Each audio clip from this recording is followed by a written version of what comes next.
Hey, Wargamers, welcome back to the channel, Death from Above Wargaming. I'm Aaron. I'm Ryan. And we are back with a very exciting HyperPulse Uplink. Ryan is here from Camo Specs Online. One of my favorites, honestly, I must confess. When I got back into BattleTech, I guess it was like 2 years ago at this point, after my love affair with 40K, your site was the first one I checked out. I was like, I need to learn how to do good camo on mechs. Like, where do I go? Yours was the first place I went. So very excited to have you on the channel. So guys, we're going to talk to Ryan, AKA B1B Flyer, Hotel Hobbyist on Instagram. We're going to talk a little BattleTech, going to talk about some of your very fine miniatures. He's going to share with us 10 really awesome minis that he's painted. We'll talk about the techniques and all that stuff. So stay tuned. It is coming right up.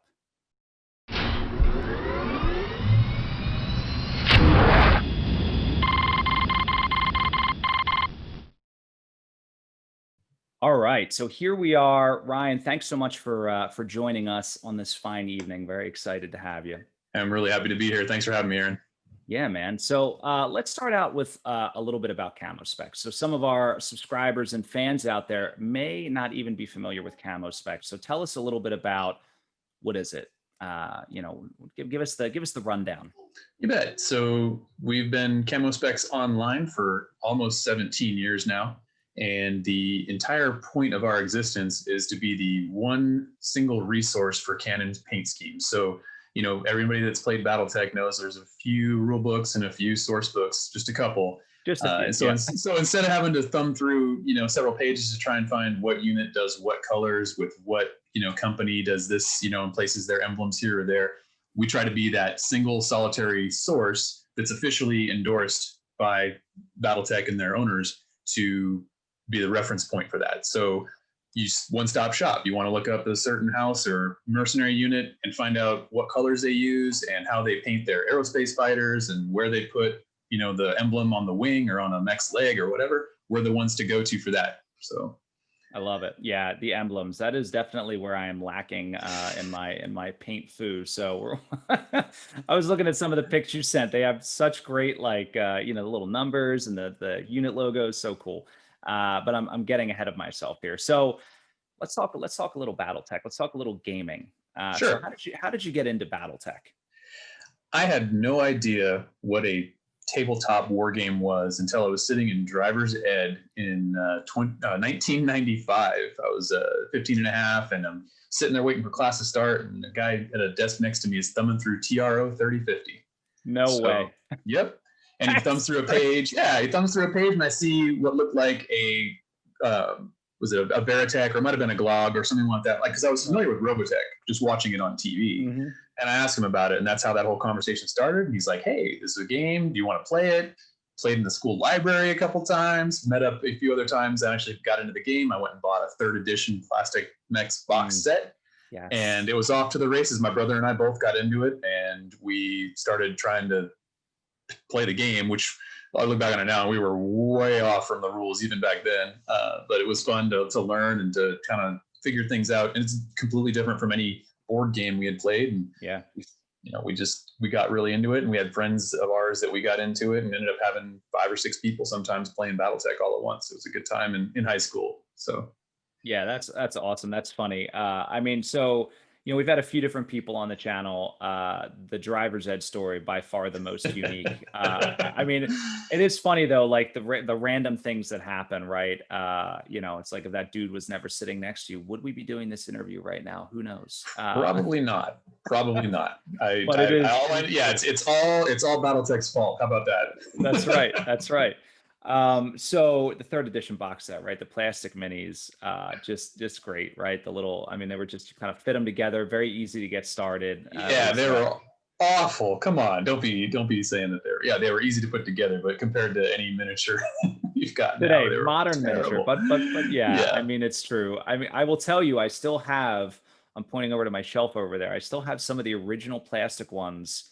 And I try so hard to file them and clean them up. I don't even know if it's actually plastic. I'm not sure what they're made out of. It's like melted gummy bears, because when you try to clean them up, it's got to be the worst PVC ever. Or I think it's PVC. I don't know, but yeah, it was awful. And my brother and I ran into the same issues, and we're trying to like, what do I fill those gaps with? We had no idea what we were doing at the time. Filler putties or epoxy putty, none of that. We just, we'll just try to paint them with testers enamels, because we had model kits, model airplanes and model tanks, and we're like, we'll just what do you paint a model with? Oh, model paint, and we did okay. At least by teenager standards at the time, but I got rid of most of them. I still have a couple that I actually repainted.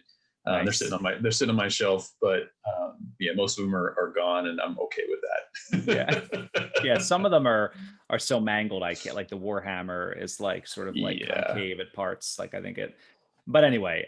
So for me, I was into BattleTech, and then as I got older, like late in high school, I stumbled across a Games Workshop store, and I got sucked into 40K. Mm-hmm. As I do follow you on Instagram, I see some really incredible tanks and models that you produce for that as well. So, what else do you play? What other things are you into in this genre of gaming? Right. Well, all of that pretty much started in about 2015, 2016. Other than that, I was pretty much solitary BattleTech as far as miniatures and all of that's concerned. Yeah, I mean, and not discounting, regular like model kits and things like that, but it really was just a very like isolated game that I was interested in. And then when I had a new assignment when I was working in Wichita, and a buddy of mine got me interested into Kings of War. So I bought a whole bunch of Kings of War stuff, still not painted. And then I kind of got into that, painting a little bit here and there.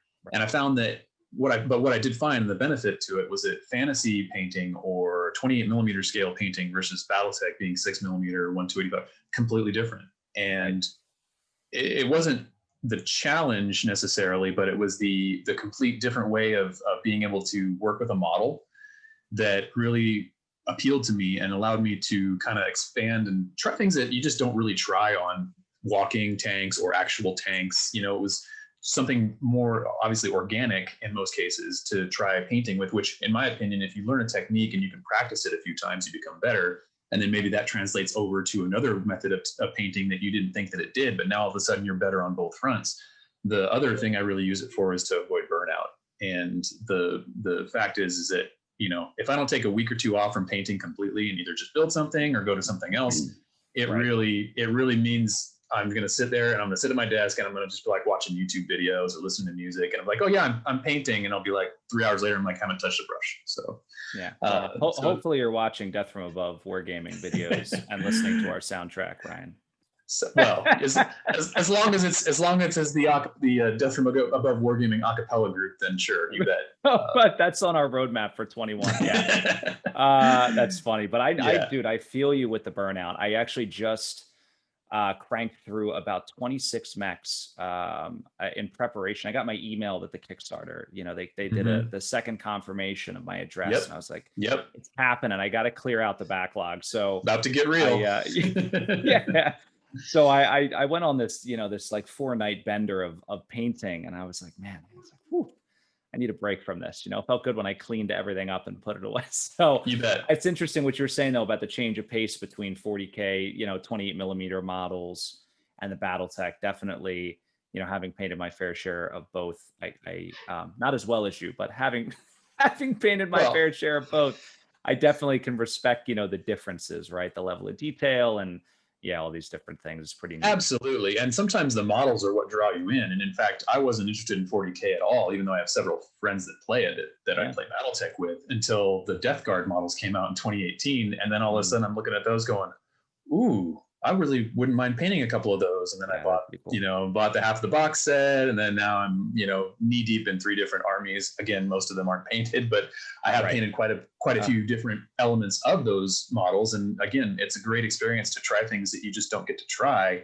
on a different genre or manufacturer's models. So, and then the scale too is different. I mean, I painted big pieces of terrain for the fantasy as well as the sci-fi 28 millimeter scale stuff that, BattleTech, is smaller. I mean, so, it's Yeah, so it really, like I said, it opens you up to so many different things, and sometimes it's great to use a big fat brush, or work in big broad, I guess, Broad brushstrokes. metaphorical broad strokes, and make progress, and go, wow, I painted this whole thing. Whereas maybe sometimes that little miniature that you were working on took you almost twice as long as, and it's not that neither one is gratifying, but sometimes you need that sense of completion and accomplishment.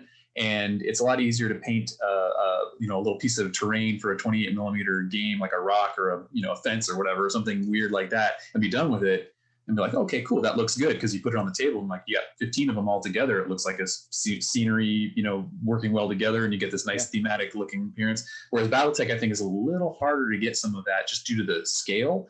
And if you're on the hex bases, now you're really beholden to the way they're laid out. So it can look very, I guess, Commander's battle map type of appearance, which doesn't always lend itself to the nice thematic, awesome, epic scale battles that we all want to have from some of the other, looser movement profile type of games. And again, I enjoy all of it. It's fun. So, but the biggest, like I said, the biggest draw for me, outside of being able to try different things painting wise, was just I can do something different and kind of get away from one thing that's really, like I've been doing this, like you said, you paint 18 mechs and you're like, I don't want to touch another standing tank for a while. Right. Yes. No, I totally get it. So, I do, however, want to dive into your mastery of painting. We talked a little bit before. I'm not over expressing when I say how much I love the stuff you do. Thank you very much. We didn't include it tonight, but just the other day you posted up and I messaged you about it, that the tank, what was it? Was it a Partisan? I don't remember what tank you did, but it was the blue and white checker pattern. Demolisher 2, yeah. It was a Demolisher 2. Yeah.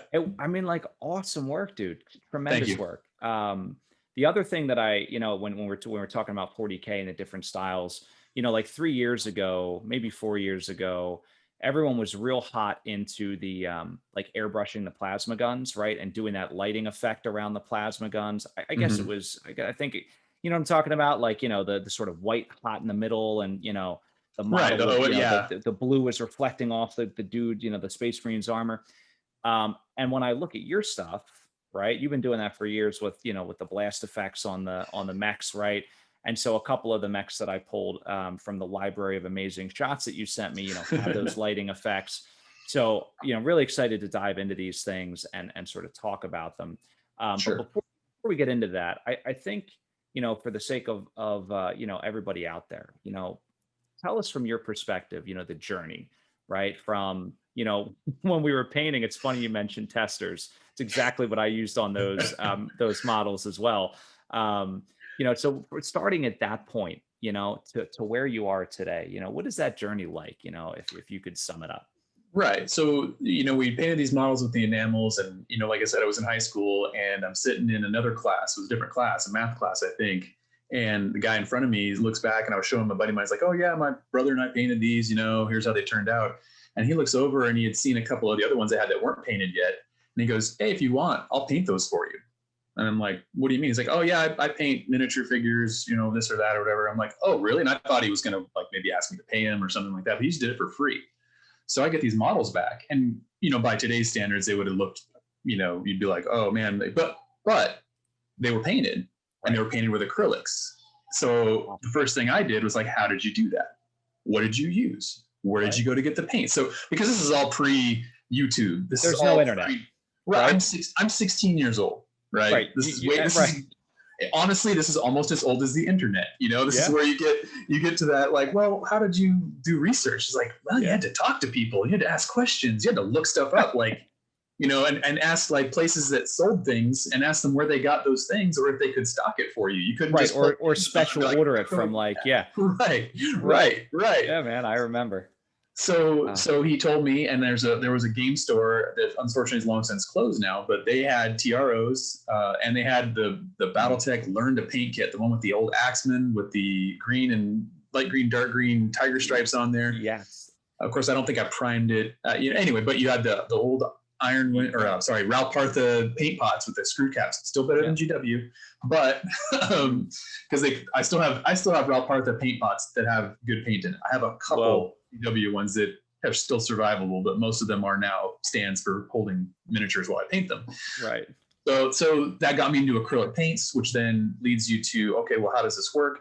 And then you started looking up, and this is about the time, we were talked about earlier, we were talking about our email addresses and stuff, and like AOL, dial up, and you find this, forum, or you ask a question about, because you start looking up people who play BattleTech or BattleTech painting or miniature painting or whatever. And that's where you start to see, okay, that's where you end up finding Games Workshop and, some of the associated ones that were going on there. And you start looking at the Learn to Paint or How to Paint guides, which would all be single image, with a little write-up of how they did it and all that. Yeah. So it was for me, it was very self-taught for the beginning, like basic portions of it. I didn't have any friends in high school that were into this.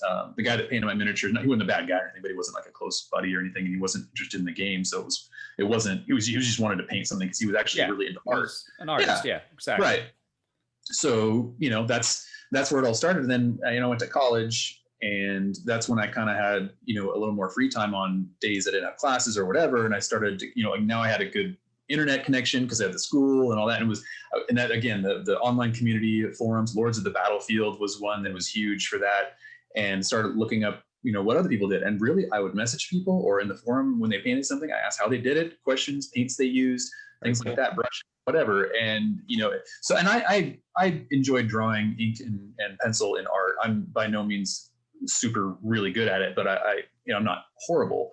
So I've always had at least an artistic interest and artistic side. And, that I think helped, at least in my journey, to kind of find ways to improve at painting or working up, if you consider a piece of artwork in that regard. Not that they all necessarily like are masterpieces, but if you treat it like something that you want to start to finish be like an art project, then I think that's kind of the mindset that I had at the time. So, and then once YouTube took off, and painting guides and, and all of that. And then, that was really where it was definitely easier to look into a technique and find out all these sorts of how-tos and methods and materials and brushes and, reviews on certain stuff. Don't buy this. Man, I don't know how many things I bought that I don't use anymore, but probably more than I want to admit. Well, got to spend our money somewhere, Right. Otherwise, your wives will just spend it on shoes. That's my motto. So, right. That's how we look over our shoulder, make sure they're not listening. Well, my wife didn't hear what you said, so I'm okay. Right. So let's dive into these models, if you don't mind. And I want to, kind of ask you a few questions about, how you did certain things, and feel free, of course, to add color on what you like about these particular models. But I wanted to start with this Valkyrie that you did. Right. One, because I think the mech's really cool. Personally, I think it's just a neat, it's like one of those original like designs, right? It's a very cool, and this particular sculpt I like a lot. So things I love about this, I was talking about the lighting effects. I noticed a lot of the models that you have, and I think other guys in Camo Specs Online does this as well. The blast effects coming out of the mechs, or the missiles launching out. Very cool stuff. So tell me a little bit about how you do the lighting effects, right? How you kind of painted up this mech, anything that you're particular you want to call out about this mech. I really love this one. Okay. So this one started out when I was at Gen Con in 2018, and we were working on, it's 2019. I got a couple miniatures from both of them there, but in 2019, and Mac the Maker printed out some more of the prototypes for the CSO guys to start painting, because we have those ahead of time to paint and then get them done up so that when the actual plastics start showing up, people can see what they look like, which, obviously the more hype, the better. And I was like, I grabbed this and that, and whatever. And it's like, I'll do a Valkyrie. And while I was there, I had told Wonder Gecko, Dale, hey man, you've been getting into oils. What's all this about? And he's like, well, here, let's paint this miniature. So at Gen Con, he taught me to use oils. Initially, my first lesson, I will say he taught me like all of it. He taught me everything he knew, which I could only absorb so much. And this was the first miniature I painted using a combination of acrylic and oil paints to highlight and blend. So what that leads me to is the glow effect is done with oils. So it's an armor cast metal cinematic bit that they have a little selection of those that you can use that scale really well. Yep. And so I glued that in. Well, actually, I glued in the wrong one first. I had the wrong weapon on there, and someone's like, hey, I don't know if that's the right color for that weapon. I'm like, oh, it's not an autocannon. uh-oh. So Right. anyways, switched over to laser, and so I had to repaint a little bit, but I really got into just kind of like a larger area, but working with just a couple of colors, a white, a yellow, and I think there's like a medium, like cream color a little bit in there to kind of mellow out the yellow, and then just using the brushes to blend the oils, thin it out. And that's really how that OSL, object source lighting effect, is achieved using oils. So that's why it turned out as well as it did. And of course, it wasn't the first time I'd done OSL, but it was the first time I had used oils to do the OSL. So I knew what I wanted to get. I knew the kind of the hyper color, extreme contrast to the overall rest of the miniature, where, hey, this is going to be bright, from the standpoint of the rest of the miniature. But it was still a bit of an experiment and a practice go at using oils to see what I could achieve. So Yeah. So the benefit of oil over an acrylic is what? I would say the opaqueness and the smoothness that you get out of them when you thin them. So I know that's kind of a contradiction, but when you put an oil paint over something and it dries, it doesn't show typically doesn't show most of the color beneath it, because it's not an acrylic, and acrylics are translucent to varying degrees.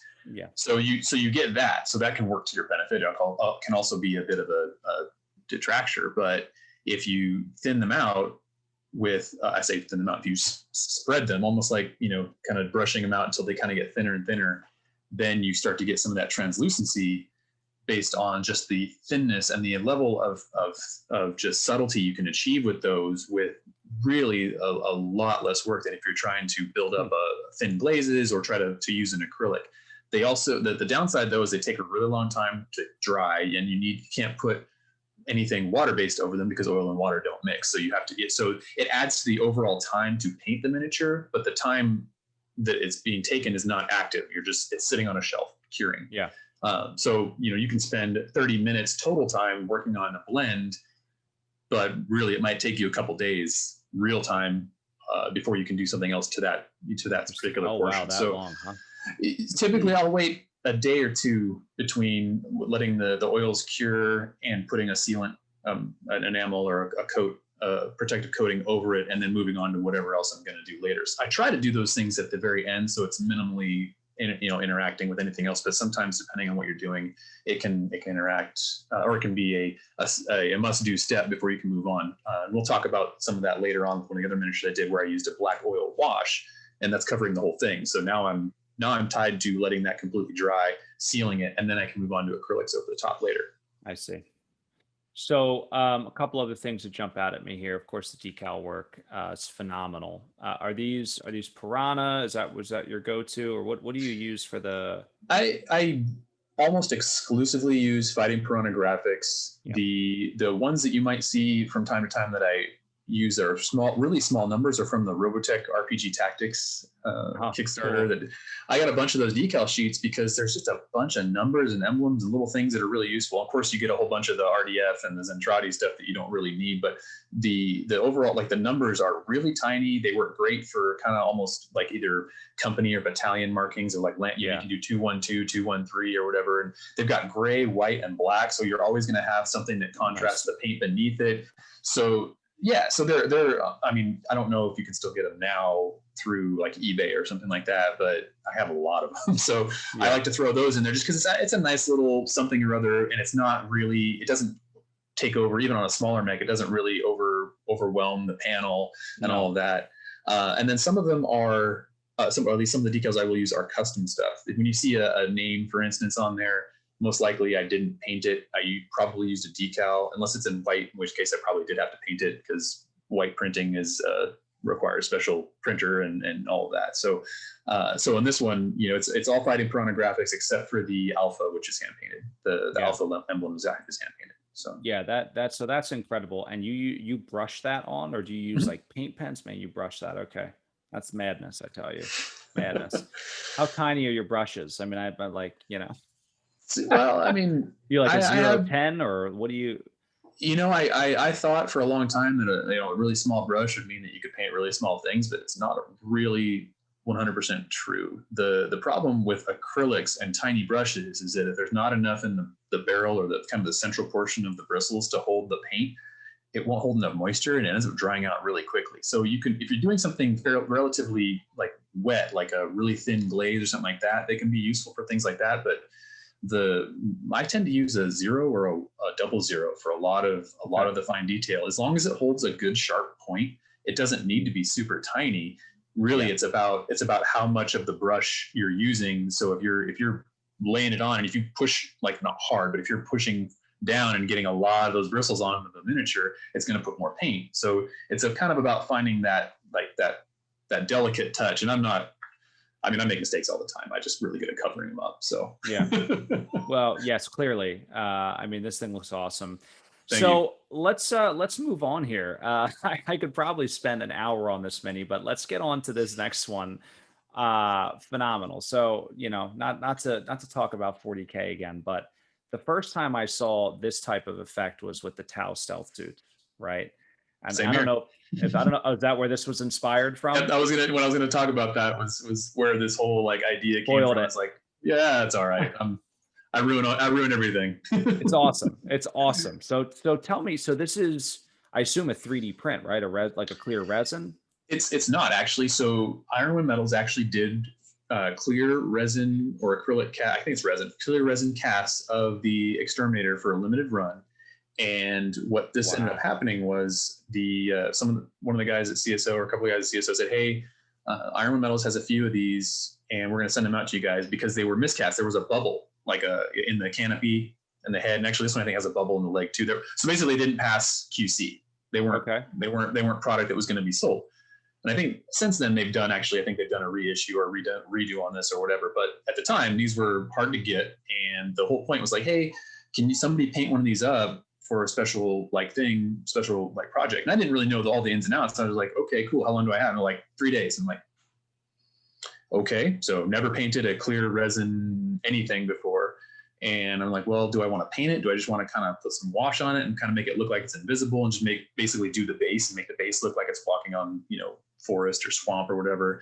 And then that's when I looked at some of the Tau stuff, or actually, I think I Googled like clear or translucent miniatures. And of course you get stuff that shows up. So if you only have, 1/3 the time, you just only paint 1/3 of the mech, right? Right. Well, I like to say if you wait till the last minute, it only takes a minute.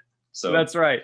It took more than a minute. So because this is a different material, I was like, well, how do I prime it? How do I get the acrylic to stick to this thing? What do I do? And I'm like, I can't sand it. So what I did was I experimented. I have a Dremel and I used the base that it was on because that was excess material. And I was like, okay, can I polish it with a Dremel? Can I sand it and then get it smooth again? Does it cloud? Whatever. Because I have no idea. Shooting in the dark here. I have no idea. So what I settled on and what I'd seen some other folks recommend is to just spray a clear coat of gloss acrylic over it. And what that ended up doing was, after I'd scraped away any of the cast lines or whatever and done a little bit of just sanding, and I used some finer sanding sticks to smooth anything out as best I could, and then put the acrylic gloss coat on it. I think I used Tester or Krylon or something like that. And that smoothed it up and shined it right up. And honestly, it was ideal. It was great because then the wash wanted to go into the recesses. And then the paint that I was using, because I was painting over gloss, was a little bit acrylic over the gloss. It's not impossible. It's just, you have to be a little bit more kind of repetitive as far as a couple of coats. So when I wanted to get the opaque areas, it took a little bit more base coating to get that done. But that's how that all kind of evolved. So I did a little bit of wash at the feet to kind of make it look like there might be dust or dirt and kind of blend into the base of the dirt and the browns and all that. And then for the upper half, it was, Star League drab green and doing some panel highlights and blends. And then I was like, well, let's do this transition and see if we can get this blue, purple-ish kind of lightning electrical thing happening. And the idea behind it was he wasn't as sneaky as he thought he was. He took a Gauss round or autocannon shot to the face, and now it's decloaking because the system no longer works. So that was very cool. Yeah, and it ended up going, and so backpedal to the whole reason it was being made, it was actually a gift for Melissa at Ironwood Metals. So if you've ever ordered anything from Ironwood Metals, she's the office wench. So she loves it. She thought it was great. She was really happy to have it, and I was really glad to find out that she got it. So that's cool, man. Yeah, it's awesome, Minnie. Really great job on that one as well. So this next one, the Zeus, one of my favorite mechs, my favorite mech, period. Love the Zeus. This particular one I pulled out of the pile. We were talking a little bit about this before. Tom loves this color scheme. And he adopted it, not quite identical to this, but was really used your tiger striping, like the minis, as like a sort of a template for a mercenary unit of his own design, where like the whole upper torso is sort of that tiger striping. Cool. With the white and fades to black. But I want to talk to you about this particular one. A few reasons. One, cockpit looks great, right? The glass looks great. That traditional sort of the way the light reflects off the glass. You added antennas, because what is a Zeus without the signature antennas? I did something similar, to my Zeus as well. And the decals on this one really tremendous, right? You've got the caution stripes around the LRM barrel on the PPC, or if you're a scrub, the autocannon 5, whatever. And then you've got the faction logos on the legs as well. So, and some other things. I mean, actually, it looks like the lower calf has some numbers, right? You got the 07 on there, and then even up on the cockpit now, as I'm looking closer. So this thing must have taken, I'm going to guess, 4 or 5 years to complete. Feels that way sometimes. I mean, tell me the journey here. It's such a great mech. Well, the entire reason I painted the Zeus is because I also did an Atlas, and it was for a fundraiser for a BattleTech member who had his brother pass away, and there was a big push to support him, and the community did a great job. This is why I love BattleTech communities. If there's somebody that needs help with anything, there's probably a few people that are more than willing to donate their time, efforts, money, whatever it might be, which really always makes me glad. It makes me feel good inside when I see folks doing that. Even sometimes, when I'm not able to contribute, even it's just good to know that there's a lot of good people out there that we all share this love of BattleTech at the same time. So, it's really great. It kind of makes you happy to be alive, and, take you out of some of the craziness that might be going on in your life, and that there's good people.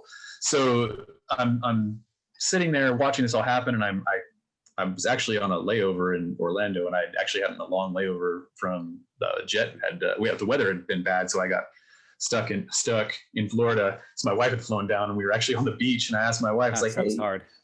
Yeah. Well, it didn't all like that, but the story is like, hey, would you be okay if I spent a couple of days probably painting something? And because she knew I was trying to get rid of, or not get rid of, but kind of cut down on all the things I was painting and spending time doing. But I was like, hey, it's going to take me a while to do these, and I'm going to have to probably get pretty involved with it, because the folks that just donated money for this put a lot of money into it to help this other person out. So I felt that I needed to give them the quality of, even though it wasn't that they paid for it, but the money that they put in donated, I felt they should get compensated to something as best I could. Yeah, absolutely. So I really poured my heart into this, and it was an Atlas and a Zeus. The Atlas is very custom. It was a memorial piece for the gentleman that actually had his brother pass away. Yep. And the Zeus was to the other donor as well, because they said, hey, because I was just going to paint one. They're like, hey, if you'll paint both of these, I'll match his donor. I'm like, okay, well, how can I say no to that? So yeah, so I did it. And I hadn't done an Arcturan guard. This is the 15th Arcturan guard, but being that they were Steiner fans, and these are Steiner mechs and Atlas and the Zeus, okay, let's do this. Right. And when I paint models now, goes to me making videos, is I always try to think if there's a way I can do some sort of tutorial or create some instructional content on something, regardless of what I'm painting. It doesn't always work that way. But in this case, I did a tutorial on how to do the tiger stripes while I was painting this, because why not? Mm-hmm. So that's where the extra effort, at least I felt, went into that, because now if I got to teach it, I also need to do a really good job. So, and I toyed with the airbrush and working on, getting the color build up and all of that, and, masking things off a little bit to try to minimize the overspray, because anything over white is a big hassle to try to remove afterwards. So that was definitely a bit of a, challenge. BattleTech scale it's hard, but silly putty, those things really work well to mask off and minimize the amount of errors you have. So I focused on that, and because that's really the highlight of this. That's what draws your eye in. You're like, hey, I have this white thing with all these cool orange and black, colors that just pop out and show you that, hey, I'm here and I'm ready to play with my big guns. So that was that was where that came from. And then, the white, white's traditionally a very difficult color to work with. So I spent a lot of time trying to at least, I wanted it dirty. I wanted it worn looking, but I wanted it to still be white. So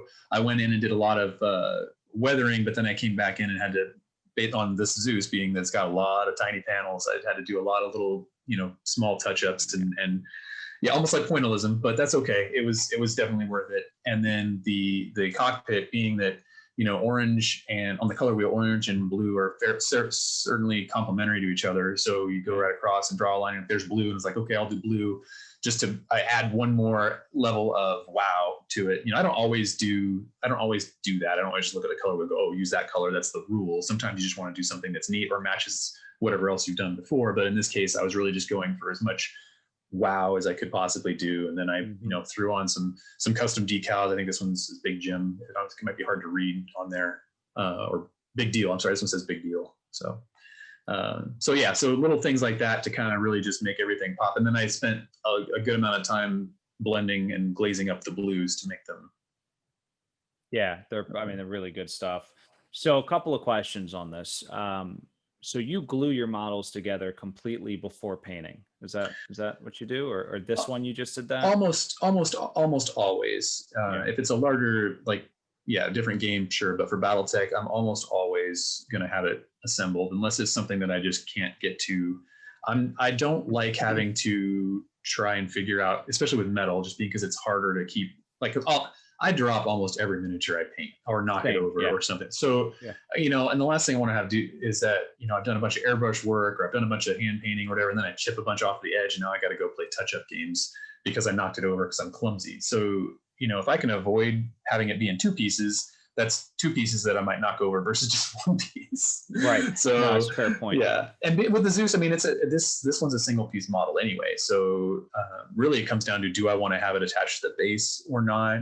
And it depends on the model. So the newer plastics and stuff, quite often they're not attached to the base, and the ones that I'm doing higher level paint jobs on. But with metal ones, I'm usually not putting that on after the fact, just because I don't like to try to have to brush prime the hex base, and I don't want to spill anything onto the paint job inadvertently. So I'll pick a point in time where I'll start to work on the base and do kind of the sloppy work at first before I've done all the really hard stuff on the mech. And then that way, if I get a little bit, it's usually a very minor accident that I have to clean up. So yeah. So is this the plastic Zeus from the Nope. Alpha Strike? No, this is a metal one. Yeah. Okay. Yeah. Very cool. And then another question I had, actually, I was looking at some of the other ones.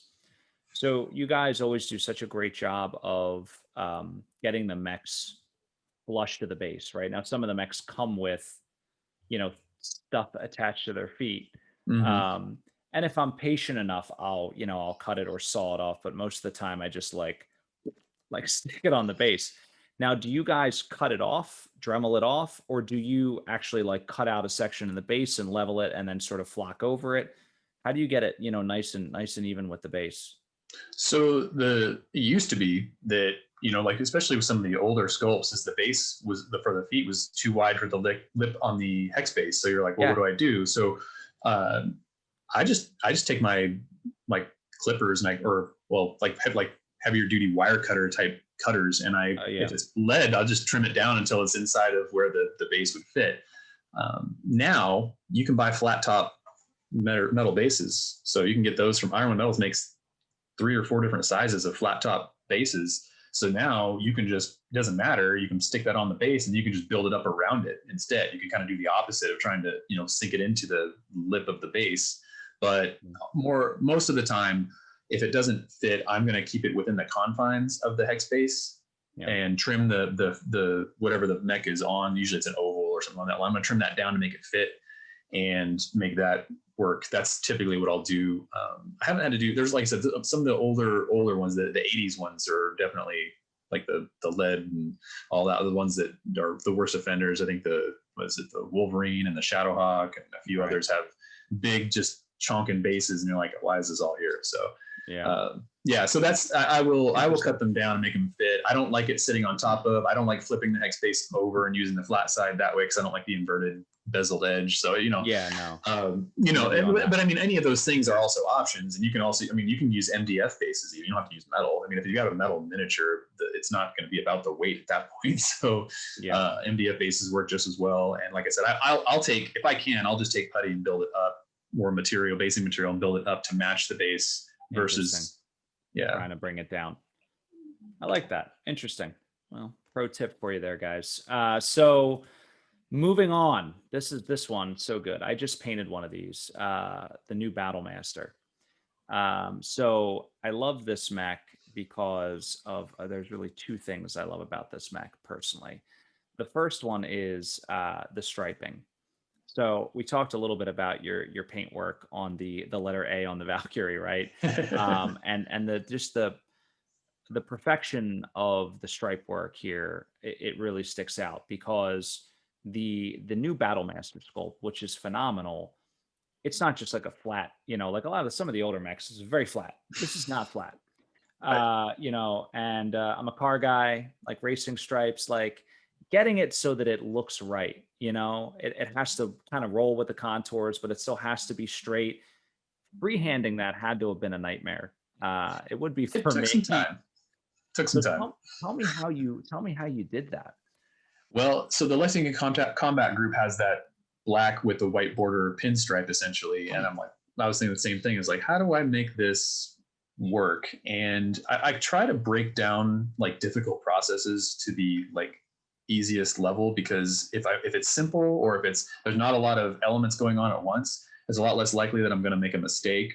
And so if I don't have to repeat the process, and I talked about this a little bit. I just did a video on the Davian Heavy Guard with contrast, where I talked about the stripes and some of the techniques that you can kind of do in that. And this really holds true with this as well. So knowing that the white needed to be thin, I also wanted to establish how wide the stripe was going to be. So I painted the white first, much wider than I knew it was going to be, knowing that black being extremely opaque, or in this case, I think it was actually a very dark gray. I can't remember what it might have been black and I highlighted it probably, but the point is that, white's easy to cover up, especially with black. So I painted two white stripes to kind of set the border, and focused on getting a nice, good outer edge touching the red. And that's where I put my effort, not worrying about the other side.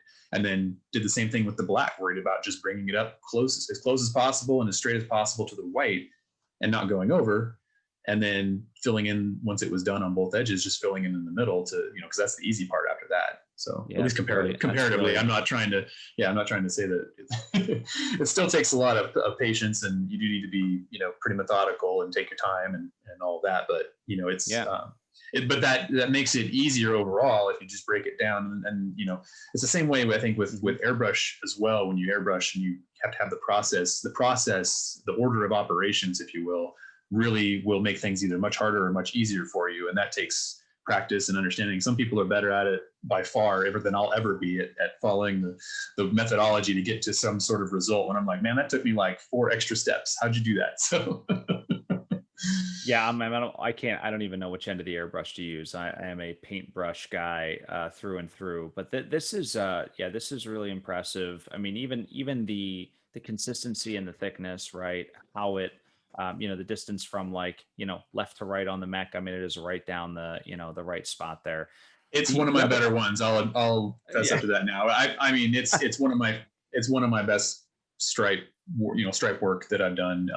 I was actually really, really happy how well it turned out. And I'm picking myself apart when it comes to things like that, but this one turned out really well.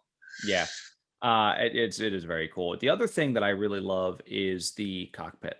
So the Battlemaster, of course, it looks like it looks like a super box that, compared to other mechs, I feel like you could fit like 10 people in the like, and have like a small party in the cockpit of the Battlemaster. But you do like a really great job here, not only with the jewel effect, because there's a few things I noticed about the jeweling, or the reflection, whatever you want to call it. You've got the 2 dots, right? And there's 2 dots on the bottom panel, 2 dots in the middle panel, 2 dots in the top panel, right? And then you've got the two larger sort of light reflections, and then the overall fade from dark to light from, like, I guess the, our visual right side of the mech to the, visual left side of the mech, right? Yep. From our perspective. So, and then just the overall sheen, right? The gloss or the glare, right? Which makes it Right. really look like legit glass. How? Tell us your secrets. Well, I'm gonna ruin your view of my ability to paint that. So, this is I do my cockpits, a little different than a lot of folks do, especially because I like to gloss them, because when they are glossed correctly, and I mean when you've applied it correctly and the gloss behaved and it's nice and smooth as possible, because if you dilly dally with it or it's too thick, it can get wavy or it can dry out, and all that. So anyway, I've done it quite a few times now, so I kind of know what to expect. And the gloss is what makes the canopy look the way it does, because those white dots aren't painted. They're reflections of the two lights that I use in my light box. Perfect. And that's why I do it that way. And it's not because I'm trying to cater just to the photograph, but even when you're at your store or you're sitting on your desk, or whatever, it's going to take any light source and it's going to reflect it like real glass would. And because it's typically it's got a darker color underneath it, something going usually to black or something close to it, it contrasts and it looks more natural. Again, it's all a facsimile to what it would look like in reality, but at the very least, it's convincing to look like that's the part of the mech that isn't metal. So that's that's brilliant. I mean, it's brilliant. So when I do my cockpits, I use acrylics, but I use like metallic acrylics, silvers and golds and things like this, blues that are metallic, because they also tend to have that reflective capability, but nowhere near the clarity that you get here. So what exactly do you use? What are your materials of choice?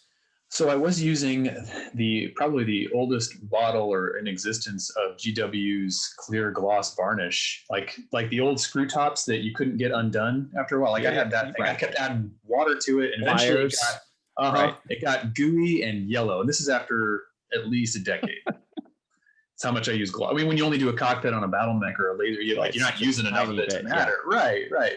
So that died, and I was super bummed, because the Vallejo gloss is not as, I don't feel you get as much of a sheen from it. It's still a good gloss, don't get me wrong. It's just not as glossy.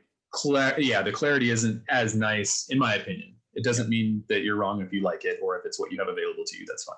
So I bought a bottle of Ard Coat, the newest stuff, going like, it better not have changed. It better still be the same recipe. And if as far as I can tell, it looks the same and works just the same. So it's GW's or Citadel's Ard Coat. And I apply it. And the trick with getting it smooth is to not put too much at once on, because gravity will still affect it. It's like liquid, like a water effect even. So if you're holding the mech up and it's kind of, along the Battle Masters especially, it'll get thicker at the base and be thinner at the top. So you need to work. I do 2 or 3 coats typically when I do a gloss cockpit, but conversely, you have to have it thick enough, because if it's too thin, it won't level out, because it's kind of a self-leveling coating of the blood varnish does a really good job of that. So, again, it takes a little bit of practice, but the trick though is you have to do the entire surface in one shot. So you can use a couple of dips in the brush if it's a larger area, but you need to get that one panel, section, square, in this case, curved arch thing, all done at once. You don't want to do one little bit of it and then wash your brush off and answer your phone or whatever, and come back and do it, because it won't level out. You'll have a hard edge. So yeah, and sometimes I'll realize I missed a spot and see it a little off and even. But once you get used to the way it works, it's like I said, it's a really nice result. So very cool. I mean, it is very cool. And then underneath, it's different. You are doing a green fade, like a black to light green, and that's just with normal acrylics or that's an acrylic glaze workup from dark to light. I've done a lot of people ask me, how do you do canopies? And again, it was another battle mat. I've done a few battle masters now for the tutorial videos, and it's just got so many elements that are easy to teach to, between the weapons and the certain elements on the miniature. Plus it's a pretty large palette to work from, so it helps kind of, hey, I want to do stripes on this larger miniature. I wouldn't try to start that out on like a little Commando or a Locust. It's just going to be a little bit more difficult. So so I go through those steps and talking about the workup and thinking about the way you want the colors to reflect, and going through a couple of examples and some ways to help yourself out and kind of visualize it. Because if you're still learning, or you've never done it before, it's not like you're like, oh yeah, I just watched them do it, I can do it now. I mean, man, I wish my life would be that easy. So you know, and that's the basic buildup of just using greens versus, I think I used yellows and oranges in the tutorial video, but reds, greens, blues, it's all the same process. It's just a matter of the colors and the technique of glazing and getting comfortable with thinning the paints and letting a layer build up and dry, and seeing what it does as the paint mutes out, and then getting comfortable with fixing things or adding things or taking away things with paint. Because you know, it's not always just about, I have to put all this paint on and get it right putting it on. Sometimes you put the paint on and you have to go back and start a little portion of it and adjust it. Or sometimes you might have to get the Q-tip out and a little bit of rubbing alcohol. And so I've done all those things. And you know, it's about understanding what you want to get, but at the same time also being brave to try something new. And then sometimes it's, you know, or my problem, that's done, it's good enough, don't touch it again. Right. Knowing when to stop. Right. Yeah, no, well, again, I mean, to me, this is a phenomenal job, you know, from the cockpit to the striping, even to the barrel of the PPC there. So really nice job on that one. Thank you. Now this next one was one that you really liked, and I love it too. The Catapult, which is a Ryukin catapult, I believe it is. Yep. The Ryukin Yon, yep, they were involved in the Battle of Misery, which was our 2018 Gen Con diorama. Yes. So that was fun. Lots of gray and snow and all that, which, you know, unfortunately, I always find myself painting gray quite a bit. It just seems to be like, and you know, it's big robots, you know. Right. But it's, you know, you look at other companies and other models and other manufacturers, like, man, they're using orange and purple and all that. And I'm like, I want to use orange and purple. You know? And, yeah. So but the way this all worked out was, well, how do I make gray look really good? And then what do I focus on element wise to make it pop when it's finished? Because at the end of the day, it's going to be sitting on this Misery's called Misery for a reason. It's just a gray rock. And the diorama base was mostly gray rock. And I'm like, well, all right, what are we going to do? How are we going to make this look good? And I'm like, all right, well, add some snow on the bases and make it, you know, because we're going to have snow at least. So that helped. Right. So that kind of helps with the base, which I always try to tailor the base, if possible, to the miniature that I'm painting, because it is part of the overall scene that you're seeing. And, you know, sometimes you can do really well on the base and not so well on the miniature. People focus on the base. It's actually happened quite a bit with some of my 40K models. Like, man, that base is awesome. I'm like, what about the model that's sitting on top? So, you know, it's a pitfall. Now, it doesn't mean, you know, if you really want to do something cool with a base, go for it. You know, I'm not saying you're wrong with that, but when you focused on the model and the base is the popular part, and you're like, oh man. Yeah. Right. So back to the gray, it's a, you know, it's a hard process to make gray look interesting. So I was like, well, I'm going to do some extreme weathering to kind of make it look different. I'll do some edge highlighting. And then because I knew the Ryukin Yon has blue or dark blue kind of accent colors, I was like, I'm going to focus on those. And then the other thing that I was going to do was a lot of freehand, or at least some like nose art.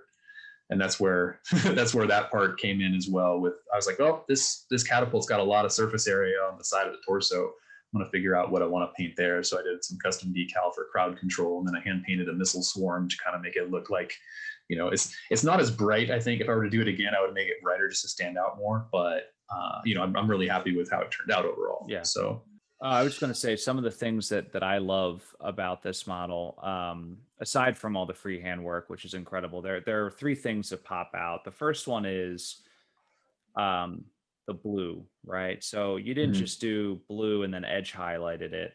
You did like 3-4 colors of blue, right? Or more. There's at least 3 colors in there. Some glaze buildup. It's all acrylic, and then and it might just be 3 colors, but I bet, you know, you adjust the you adjust it with a little bit of either adding white or maybe the mid-tone, depending on what you're using. Again, there's a reason that I don't remember it right now, is because I can't remember things like that. So that's why I do a painting journal. So if you were to ask me, hey Ryan, what colors did you use on that? I could open up my painting journal and go this, and this, and I applied it this way. I have my mixtures, or what I added an element to the paint, like either a flow improver or a glaze medium or whatnot. So because a lot of times I'm not going to remember it, I'd rather just look it up and go back to it and go, oh yeah. And there's quite a few paint jobs that I did before I started writing them down that I really wish I could duplicate without having to really try to figure it out and spend all So but yeah, the blue definitely, like I said, and it's funny that you talked about, like how it really is striking, because while I was doing the middle of the process or whatever, I'm getting some feedback from guys like, hey guys, here's what I'm working on, and on like BattleTech Painting Customs on Facebook. And folks are like, oh man, it doesn't look all that, it's not that, and I'm like, jerks, it's not done yet. It's not done yet.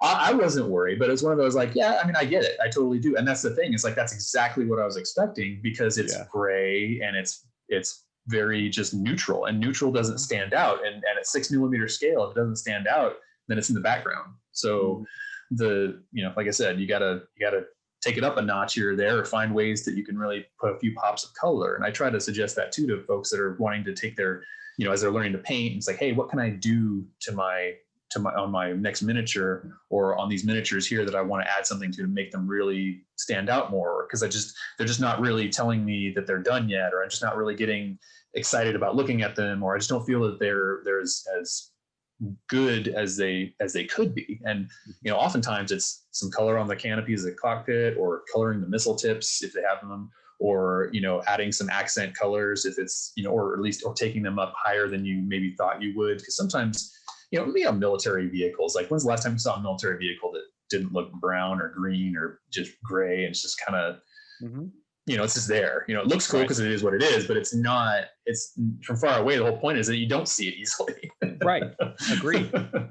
Well, it's funny you said the missile tips. That was one of my three things on my things that I noticed. So I will tell you, I am always amazed at how like perfect they are. Like they're all like perfectly round. So like if I were to do this, I could get the missile tips colored, but like, one would look a little bigger than the other because I didn't quite get full coverage, or like it would bleed over and then I'd have to clean it up, or I would just cheat, right, and like use a really heavy black wash, and it doesn't look so great. These look like, and I'm trying to zoom in here, like they look like the missiles are actually red and yellow, and they all have like a perfect ring of yellow, and then they're all like perfectly sized. So right. I mean, what deal with the devil do you have here? What is this witchcraft? I think that because I spent time around actual live ordnance, the military, ordnance has a yellow stripe when it's live. So I'm like, these are going to have yellow on them. That's cool. And I do try to put that on a lot of my miniatures if there's something that's kind of realistic to go off of. Not always, but it always comes back to, I probably should have a yellow stripe on there, but because it's the standard. So so I was like, well, this isn't going to be easy, but I'm going to put yellow on there, and then I'll put red on there just to make it stand out a little more, and then provide a little bit of contrast. So the yellow was done first. I think I did a little bit of wash on there just to kind of set the shading at the base, just to make it, fairly thin. And then I might have even touched up the yellow afterwards just to bring it back. And then the red I knew was easily going to go over the yellow.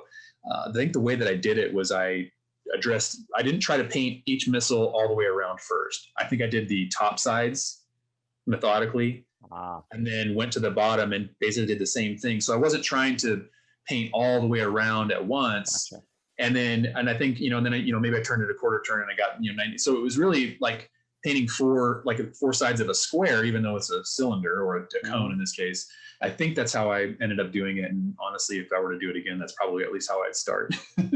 So that's a great tip. Yeah, that's a great tip. Yeah, well, I mean, they look awesome. Thank you. The last thing I was going to ask was about the cockpit, and obviously, looks great like the Battlemaster. But the one thing I wanted to ask you here, because I actually just painted a Catapult, same model. Here's my challenge: whenever I paint a cockpit, I always get bleed over on the side. I'm talking about, like the sill, if you will, the window sill.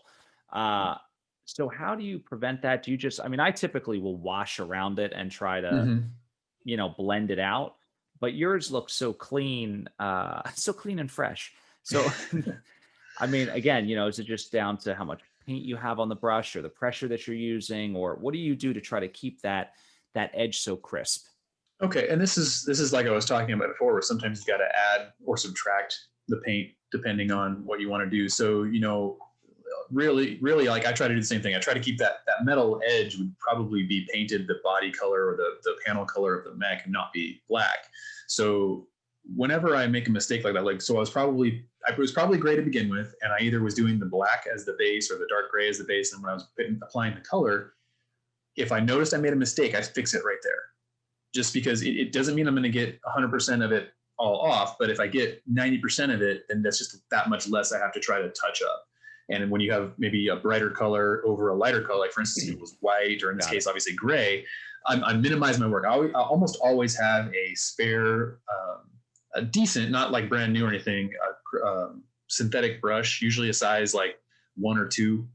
And it's something that I will be ready to, at the ready, just grab it, dip it in the water, brush it off on my hand or a paper towel or whatever to get most of the water off, and then use it to basically as a wet eraser to grab whatever paint I've got and try to move it away from where I don't want it. It doesn't mean that it'll always work that way. A dry, depending on if the brush is dry and it's a glaze, I'll try to wick it away. If it's a wash, obviously I don't want the brush to be damp already. So, but I try to have another brush that I'm not actively painting with as the emergency in case of, break the glass, take the brush, wipe it away, do what you can. If you're doing glazes and you're using glaze medium or you're using flow improver, you buy yourself time. The paint won't cure, so that helps. That's also what I recommend when you do stripes. Oh, having interesting. a little additive there, because if you make a mistake, it's not permanent until you let the paint dry. So you can go in and, like, even if you erase the work you just did, you're not having to fix something on a different color. You're just redoing so you're getting more practice in that regard. Yes, it can be frustrating, but what's worse, going back and forth over and over again between 2 colors, or having to start over on something and then getting it right maybe second, or third time. But so that's one of the ways I fix my mistakes. So, and like I said, so most likely I probably caught it early, and then if it didn't, then every now and then you notice it later. And this is where my photographs really get to me at times, when I take a photo of something and I'm like, why is there red there? Oh, because I bumped it with the brush and now it's on the torso when I was painting the missiles, and now I got to go in and you didn't see it. And it happens. It happens. So now I'm like playing the touch-up game, or maybe I put some, chip paint or whatever things you can do to fix things like that. And other times you just gotta, try to blend it out or whatever. But so I, what I did exactly on this instance, not sure, but the way that I achieved that, at least to the best of my ability, is to pay close attention to it, and while I'm painting it, and then if all else fails, you just gotta suck it up and try to put a nice little tight color there. And if nothing else too, you can also do like a very thin. Some people do this. Some of the CSO guys do as well. They'll have a black border around it, which actually is more realistic to have the shadow towards the sill or the recessed panel, especially with glass and things like that. Sometimes I'm just like, man, that's just too much work. I'm not going to do it. Or or you, like you said, using a wash as a substitute, especially if you've got the darker colors in that recess already, with whatever color you're using to make the panel with the cockpit reflection, you can really get some, liquid skill added in to kind of tone it down and mute it, and you get that natural shadow.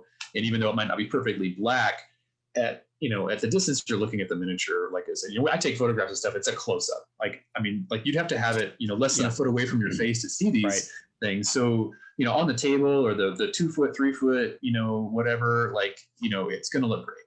So, Yes. Yeah. Well, and that's kind of how I paint, is what I call table ready painting. But I've noticed when I do my close-ups for like the battle reports, and I'm editing the video, I'm like, how did I miss this?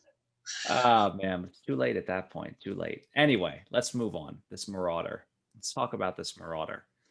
Marauder is like my first love, even though the Zeus is now is now like my favorite mech. The Marauder always is. When I was a kid, this was like my favorite mech. Such a cool thing. Yeah, it's a pretty popular design, just overall aesthetic. It's a very cool looking mech, regardless of whether or not you like it on the tabletop and what variant. But it just looks cool, and I think the redesign that they've done looks fantastic. I love the way it looks. It's, you know, light years ahead of the Project Phoenix Marauders. Oh my God. So it really harkens back to the original, you know, the lead 1986 FASA, out of print Marauder, which is, I think, a really good sculpt too. It's not the most fun to put together just because it's easy to break and it wants to fall apart. But, you know, it's just when they're put together well, and they look great. It's just a cool looking, and you know, and again, it's one of the lawsuit mechs, so it's got the, you know, Robotech kind of nostalgia attached to it as well. And, you know, it's just neat. It's just a neat looking, you know, you'd be like, yeah, man, it's like a sports car. You're just like, yeah, cool, I'd drive it. It might not be my favorite, but I'd drive it. I'd drive it. Now this one is the Kickstarter, right? Like this is you got some early action here. This is another 3D print. It's not plastic. This is a 3D print, which, man, I really wish I would have had a plastic, just because. So this is my compilation of painting skill piece. This is season 3. Let's, you know, go back and look at all the little, you know, snippets of the Simpsons and throw them all together into one episode. Right.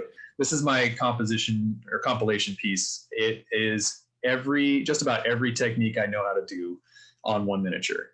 So, I mean, there's oils, there's acrylics, there's weathering, there's pigments, there's freehand, well, stripes, you know, there's jeweling, there's, you know, just everything I know how to do on this miniature. And I am a huge fan of the Marauder.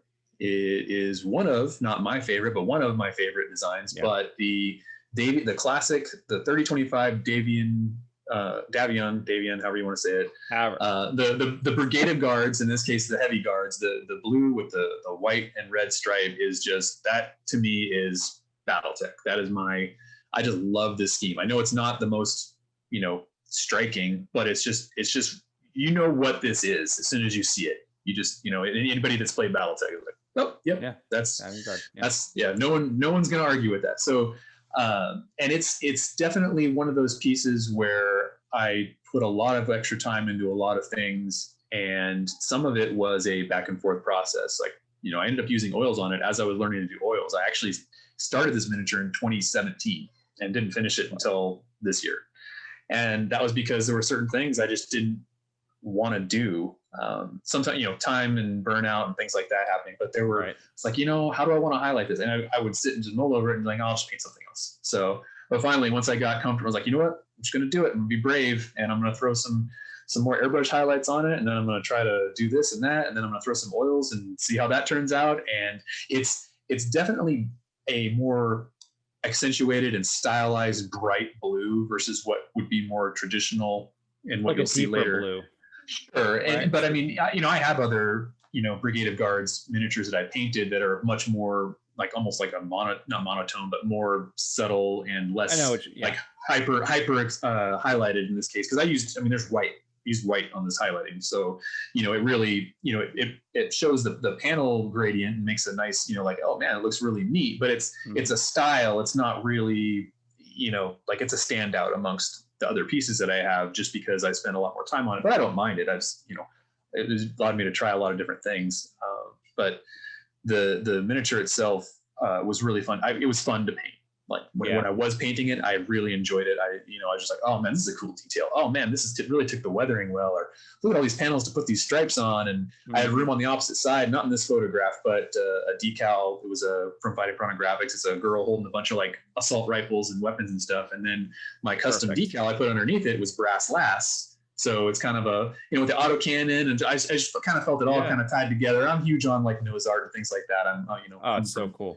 So if I can do it, if I can fit it on there and I can make it work, I try. I really like to spice things up a little bit and make them, you know, more unique and stand out. So, and I think, like I said, this piece, I was really, really happy with how it turned out. It let me try a little bit of OSL with the PPCs in a non-traditional color, you know, purple. And I was like, I have a blue mech.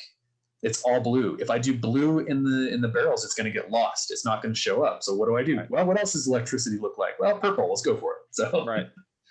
I mean, I was going to call it out, the purple and the lighting effect around the gun barrels, caution stripes, you know, even in the actuator on the autocannon, right, where the mount, if you will, where it comes out of, I guess that, you know, sort of like the turret up at the top, right? I would not have done that level of detail, right? But because you have like, it looks real, right? I mean, you don't realize that you're looking at a miniature that's this big, right? I mean, it looks larger than life because you have picked up just so much detail, the chips and the weather. I mean, to your point, right? You brought all of these techniques together, and yes, it took you 3 years to do, but it looks phenomenal, right? I mean, Right. this is like the thing you put in like the airtight glass case, and like, people come over and they're like, no, no way you painted that. No way. No way. I mean, it's really cool. Yeah, Very well yeah, done. yeah. I mean, thank you very much. I appreciate it. And I was, the other side of this too is that CSO guys that are given these miniatures to paint, like the reason is to promote the new miniatures and to promote the Right. game, and obviously, make BattleTech, stand out in whatever regard that you can, and bring it to the forefront, and make things. Everybody wants cool looking models. Mhm. Obviously, you look at that box in the store or whatever it is you're looking at. The miniatures on there aren't going to be gray plastic. They're going to be painted by somebody that did a lot of work to make them look their best. So as a way to, I feel one of the things that I have that's it's not looming over my head, but in any opportunity I get to support the game and have people be more interested in something because of the way something looks, which through my artwork and painting is a way that I can do that. So if I do something cool or something that looks really well, when it's all done, and if it ends up in a book or in a whatever, because a lot of the CSO stuff is used for all these publications, then I'm helping BattleTech stay relevant. I'm helping BattleTech grow, hopefully. And when that kid walks through the game store, or even now you can buy a box set, I think at Barnes and Nobles or other places, like brick and mortar places that you wouldn't think would have those.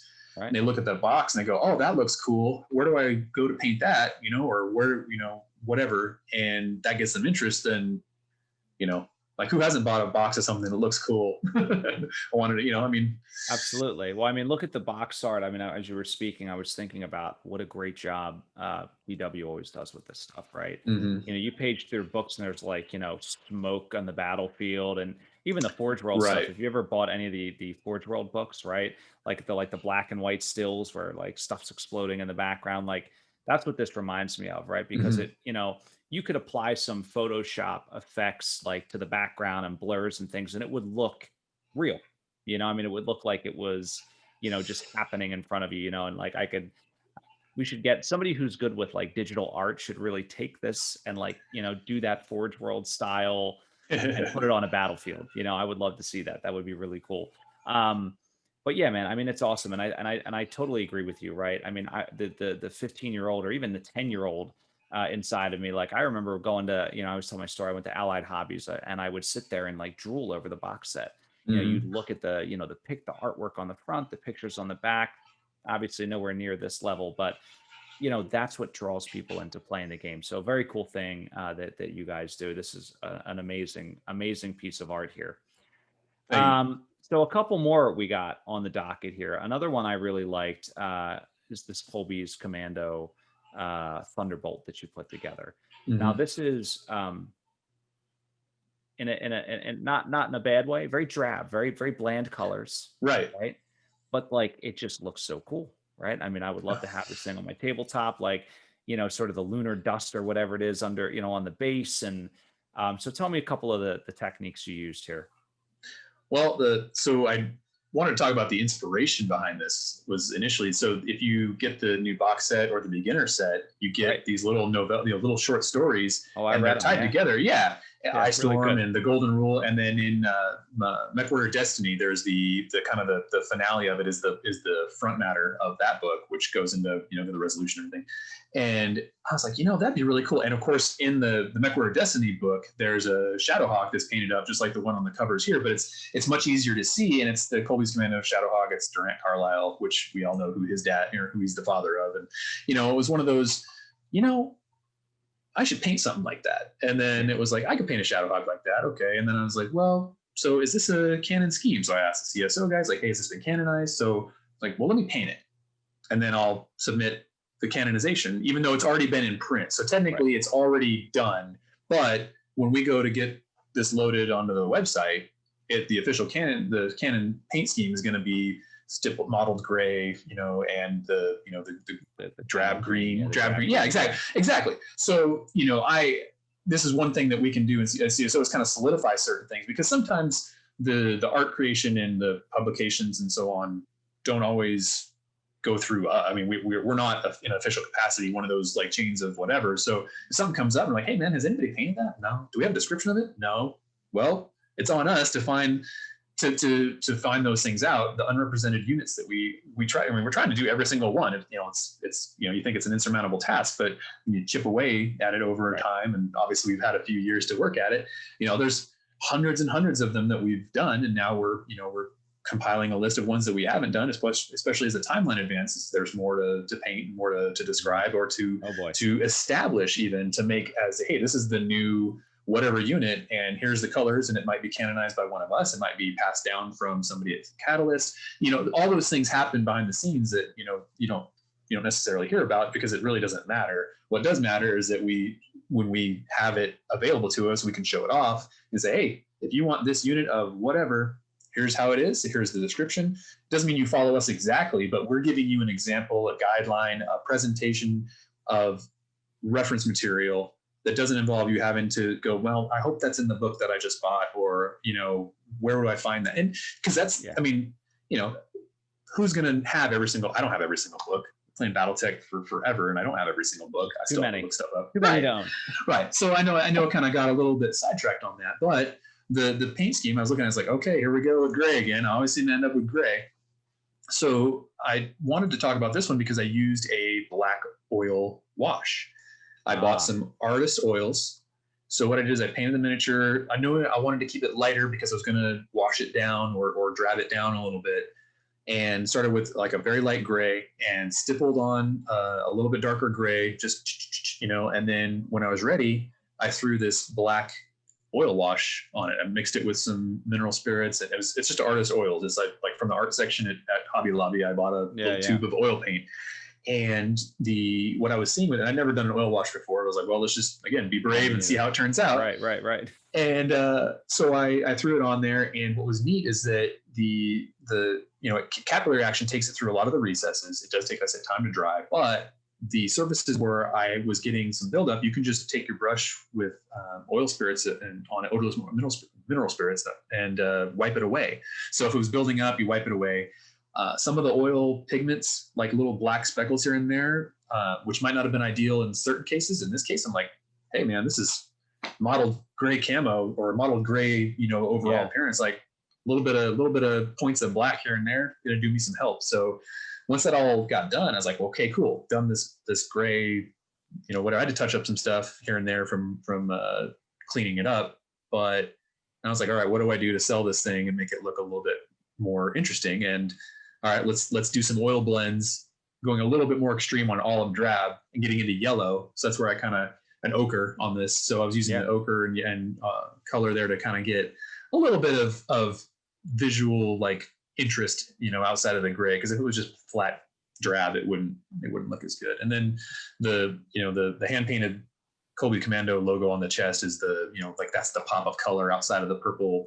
On a Thunderbolt, the cockpit, the glass is not very big, so you got to do something. So it's just as I had mentioned, I just painted one of those. I bought the whole box set, and I had such a hard time finding the cockpit. I mean, once it's painted, I think I did the cockpit in silver or red. I don't remember which color. And actually, it was green. I was doing a Death Commando. I did it in like gloss black, and I was doing it in like a bright, like a green. And I was like, man, I cannot for the life of me find this thing. But you somehow found it.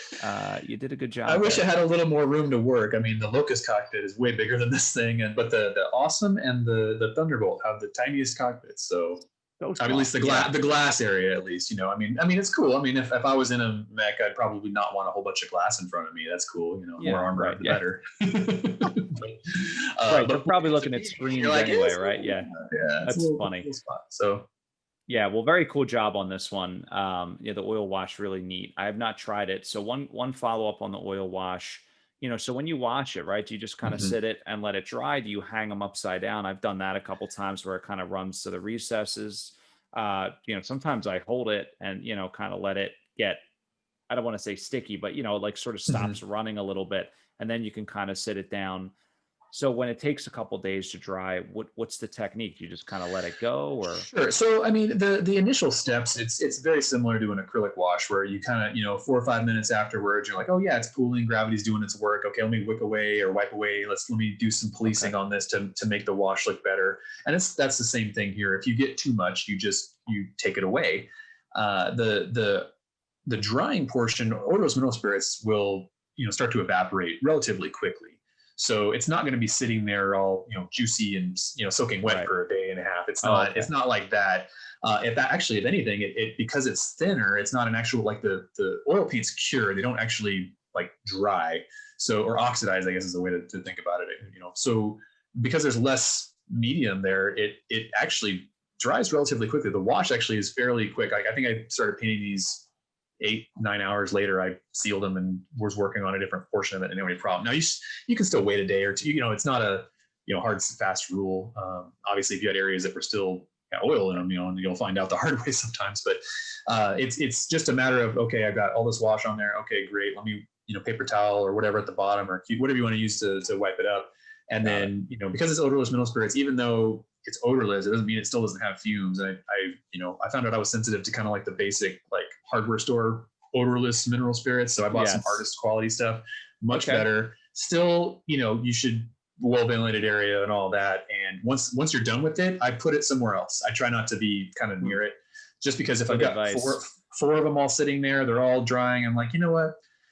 Let me put them up on a shelf, or let me put them in another room, or put them in the garage where it was warm and just, like, even though heat doesn't necessarily do it anything fast. It was whatever. I just, I don't want to be around it if I don't have to. So, but yeah, the oil paints really it's actually really no different than acrylics in that you have to learn the properties of the medium that you're working with. So if you say I'm using X brand of acrylic paints, I'd be like, I've never used that. Here's what I do with this one. Here's kind of what you're looking for when you want to get a glaze or a wash, because you can thin anything down or add anything to certain things. So I can provide my experience, but it doesn't necessarily mean it's the same product. And in fact, I was, giving some instruction to another BattleTech fan of mine that I was working with, and he was working with oil paints, but they weren't the same ones that I was working with. And he was having to do a little more thinning and a little more dilution and all that to get the same properties out of the oils that I was getting from ones that were already pre-thinned, because they were designed for models and hobby. So, I mean,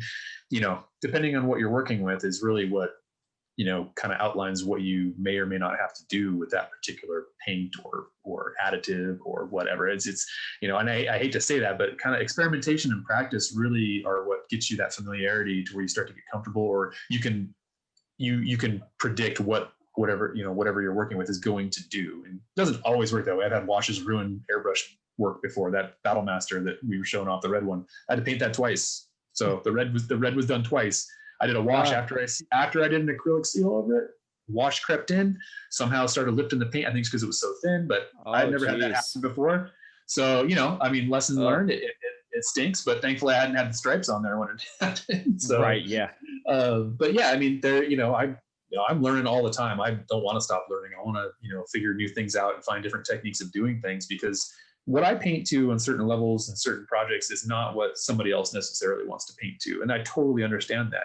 Someone's like, hey man, I just want to make it blue, or I just want to put a little bit of color on the canopy. I totally understand that, because some people are more about getting the models all painted and have them ready to go on the table. Other people just want to get them, I just want to paint this one with my kid, or I want to teach him to paint it, or I just want to get these things, to look kind of neat, but, not take up half of a year, for 4 models or whatever. I'm being a little bit facetious, but I mean, I have so many projects going on. So when I say it took me a few years to paint it, it wasn't the only thing I was working on. But really, I try to find these new ways of doing something, because if it makes my process quicker or easier, and it's something I can share or make somebody else's life easier with, I mean, I'm not going to play I have a secret. I don't own any proprietary rights to any of this. I just want people to enjoy painting. I want people to go out and be like, I'm going to put paint on this model and I'm going to have fun doing it. And if somebody else is giving me an outline of how to do that, and I get it, it makes my experience go that much better that I want to do it again, then I've succeeded at what I want to do, which is inspire people to paint. Yeah, man. Well, speaking of making it easier, let's talk about the Shadowhawk and these contrast paints, right? So Yep. these are the GW contrast paints. Now, when these came out, Tom was like, "I must get these." I haven't used them yet. Okay. You know, I don't know. I'm sort of, you know, like you, like I have a painting journal, although I keep it in an Excel sheet, you know, and I document every little step I do. And I haven't had any new factions where like I wanted to try these, and I'm very like anal about all my dudes looking the same, you know. So I'm excited to try these. I have no idea how they work. Edify us. Tell us how Sure. these things go. Well, when the whole big, to do about contrast paints was, well, everybody's like, well, it's either it was one side of the fence, the other is like, oh, cool, I'm gonna be able to paint stuff a lot easier. And other people were like, this isn't painting, this is gonna look like cart garbage, and it's gonna be, I'm like, Classic. how about we just go ahead and try it out and see what you can do with it. And of course, all of this though was sci-fi and fantasy related miniatures. It has nothing to do with BattleTech. GW doesn't Sure. care what you put the model on. So, and there's certainly no paints that are specifically catered to BattleTech. There are mecha colors and things like that, but there's not anything that we're just like, oh yeah, man, this is the easy button for red, Right. Yeah. So, and like I said, I saw this as an opportunity to experiment and try to see if I could get them to work at least in some capacity for beginning painters or for folks that want to paint a whole bunch of miniatures, or anything in between. It doesn't matter. I mean, it doesn't matter what your desired result is if I can provide a different means for you to do it, and it's one that you actually do, more painted miniatures, more people painting, more practice painting. So maybe you want to do something later on with a different type of paint, whatever. Like I said, if it makes people want to do the hobby in some capacity more, great. So I grabbed, some colors, and I was like, all right, says this will make it easy to do white. I'm like, right, no way. So and that's what right. So but so I grabbed, I grabbed a green, a military green, I grabbed the white, I grabbed a blue, which it was called green, a Killian green, I think, but it's blue. And That's great. and and I was like, all right, let's see if I can make some tutorials out of these. And I was like, all right, what's the easiest thing that you can do? And I was like, well, you prime it, you put this on there, one coat, maybe two coats, and you either call it done, or you say, hey, I'm learning to paint accent colors, or I want to add a little bit to this or that, or put a decal on there. Like you get it to, it's painted, it's ready to go. If I want to do more, I can, but I don't have to. And that's where I did the contrast paint green, easy green. And it's just, now granted, I made it like a Crucis Lancers, like I added some yellow accents to it just because I try to, if I'm painting something for BattleTech, I try to have it be completed in some sort of canon scheme. It doesn't mean that I'm not telling you how to paint that particular scheme. I'm just saying you could use it for this, but here's how you use this contrast paint, or here's how you use this glaze technique on canopies. I don't care what faction you paint for. It's just, here you go. So the biggest thing I found out with contrast paints was the primer. Everybody's up in arms about, well, you got to use the GW primer, and it's got to be smooth, it's got to be glossy, it's got to be, none of that's true. None of it's true. All you need is a smooth surface. Fake and what news. and all I mean by that is if you primed it and you got a bunch of that grainy texture because it was drying before it got to the miniature, because maybe it was not humidity, or the can wasn't properly agitated, whatever, then that's not good. But if you got a good coat of primer and you got it from Home Depot, have at it. I've gotten to the point. Yeah, I've gotten to the point now where I'll prime it, and I'm not even using that color primer. I'm just doing it to have the paint adhere to the plastic to adhere to the primer. And I'll put a base coat of gray or ivory. Ivory. I use ivory. I feel like is the go-to answer initially with a lot of the contrast paints. And now I know not every single one, but most of the ones I've used, I feel you get a better result and better compliance from the contrast paints using an ivory base coat. Okay. Ivory or like a yellowish bone, cream color. And in all the videos that I did where I mentioned that, I talk about how you can go about doing that. So what brand do you use? Vallejo ivory out of a dropper. I was airbrush, but you can brush it on too. And I even talk about that too. It's like, look, if you don't have an airbrush, that's fine. You can brush the paint on it. It might take you a couple of coats, but you just, like I say, all you're worried about is getting a smooth coverage. So but if you've done like a white primer or a gray primer and you're putting ivory over it, it's going to be easy to get smooth. It's not like putting it over black or blue or anything like that. So I try to keep it as user-friendly and beginner-friendly as possible. And I even stated in a lot of those videos, like, look, if you use white, that's fine. It's just going to be a little bit brighter. Yeah. The one where it lets you down though with a white base coat is the easy white, the contrast paint that gets you, basically it turns it gray. If you use ivory though, it warms it up and it tricks your eye into thinking it's like a worn white. It looks good. At least that's what I got from a lot of feedback and the way I thought it ended up looking. And I tried to see what it was going to look like on a lot of different colors, so I didn't have to do them all myself. And thankfully there were plenty of people out there like, here they did all these same colors all with different base coats to show the variation between them. So and you just paint it on, huh? The contrast paint when the primer's dry, you just right. The keys with contrast paints is you don't dilute it with water. You agitate it because a lot of it, the medium settles at the bottom. And so I put old metal sprue bits in mine, but you could use, you can use glass beads. I try not to put anything corrosive in there, so I wouldn't recommend BBs or anything like that, but you can use glass beads. You got cleaned rocks, you can use small pebbles if you want, something to make sure it's all incorporated. Because the medium in the contrast paint is the important part, because what it does is as it dries, the pigment pulls back from hard edges while also having a fairly good level of like capillary flow. So you get the recesses shaded, and then the larger, at least for our miniatures, surface panels, which are the thighs and the shoulders, things like that, it pulls back from those edges, which gives you that artificial appearance of edge highlights, or at least lighter color tones towards the edges. Yeah. So that's what contrast paint basically does for BattleTech miniatures. But the other addition to it is that you can make it look so much better with just following up with a dry brush.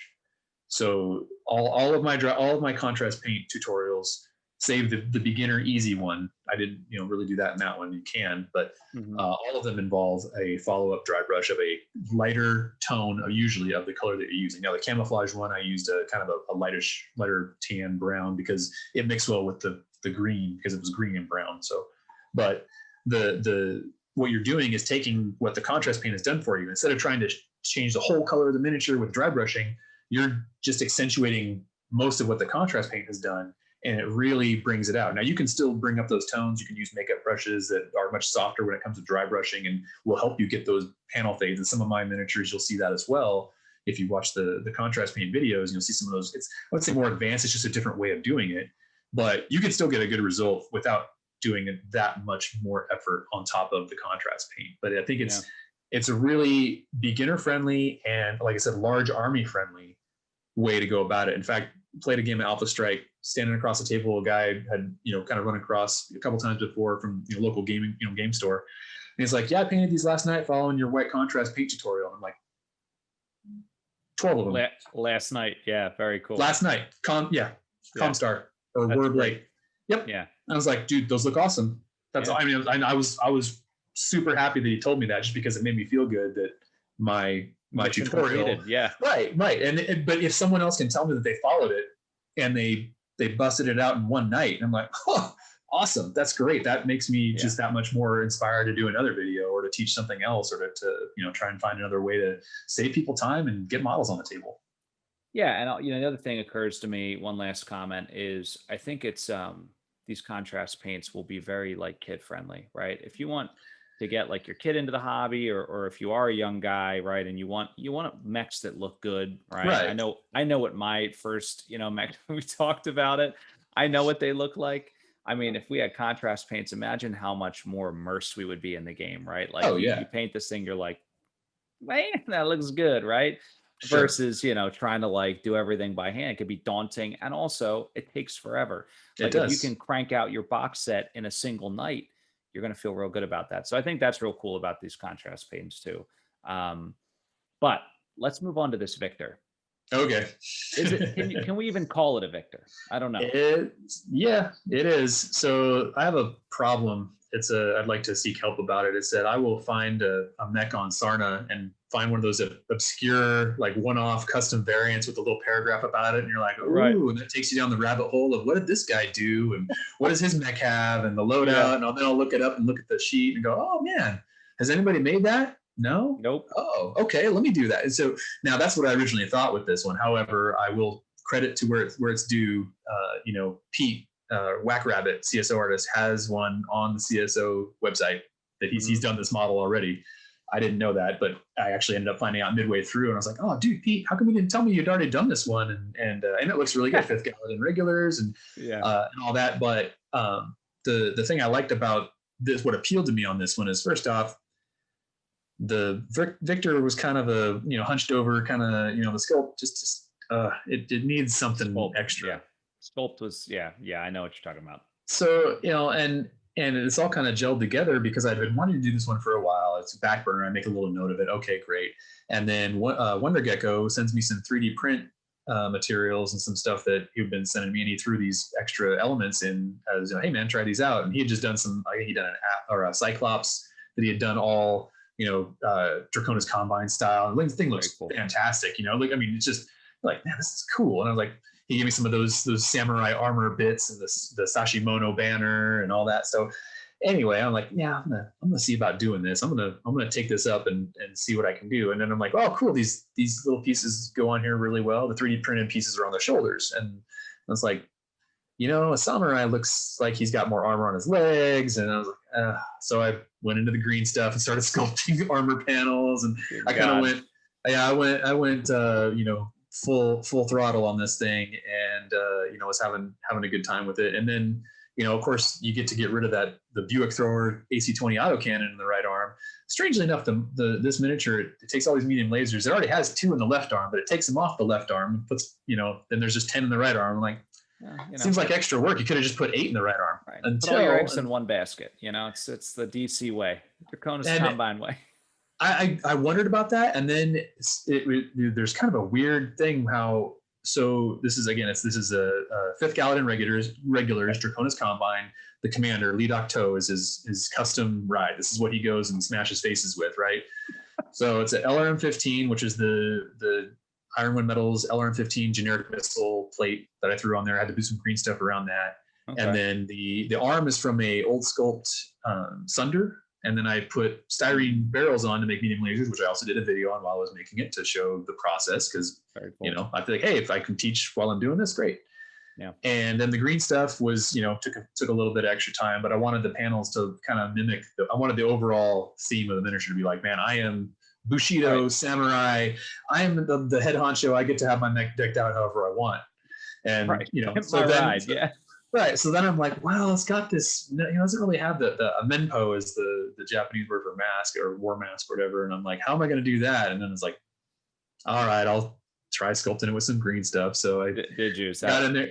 Yeah, oh man. Yeah. So God bless your heart. That's that's really cool though. I mean, the fact that you did it with green stuff and then we're able to, get the teeth, the fangs, right?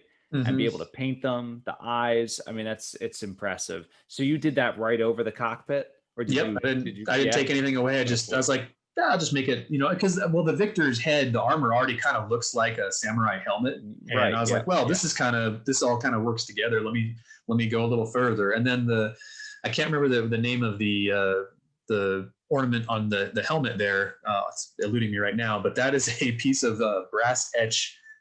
Chaos symbol, a Slanesh, I think, chaos symbol that I cut and then drilled a hole and stuck it in, and so there was just a little bit of this and that on that miniature. So and then this one, go ahead. I was going to say, so this started life as an Ironwind Metals like Victor. The torso did. The legs were actually from a buddy of mine who's like, hey, I have these extra pieces that I had kind of cast or broken. You want to use them for like, broken mechs or destroyed rubble? And I'm like, yeah, cool. So I have these Victor legs. I was like, well, shoot, cutting a Victor in half, isn't that easy because of the way the legs are. I was like, I can make it stand up a little bit more, change the positioning, make it look like it's a little more upright. And so the legs were what I thought I was going to use as destroyed, leg pieces. I had to do there were some air bubbles and this and that in there, but it ended up being, again, more work than I thought it would be. And then making the arm custom and all that. So I love it. Yep. This one was very similar to the Marauder in that I used just about every technique. The freehand on the kanji on the leg, the numbers, and the arm. The arm says jite, which is Japanese for sword breaker, which also means the strength of 10 hands.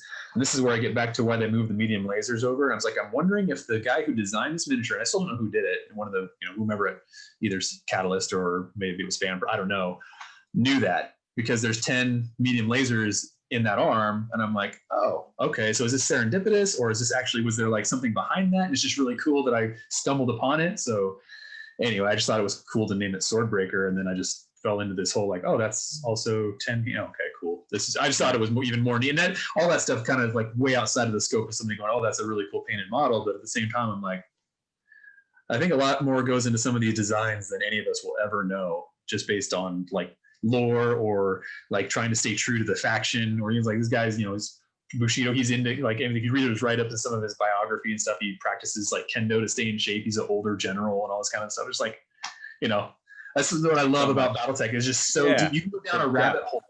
You can go down a rabbit hole and you're like, holy cow, I never knew this. And he was there and they did that battle. And just all kinds of neat stuff that really, like I said, then 3 hours later, I'm like, oh, I haven't painted anything. No, it is cool. And what I really like about a lot of your work, as we've been talking through it, is like so many of these models, right, tell a story. And we did, we've done a few interviews with some folks, and I think everybody really loves the narrative behind BattleTech, right? It's not just nameless soldiers dying on battlefields in the far-flung future.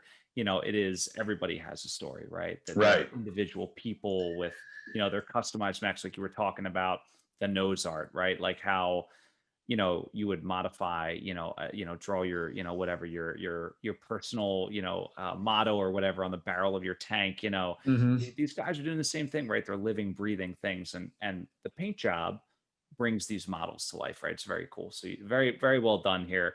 I love hacking up models. I would do it all the time in 40K. I do it less so. I have a hard time doing it in BattleTech.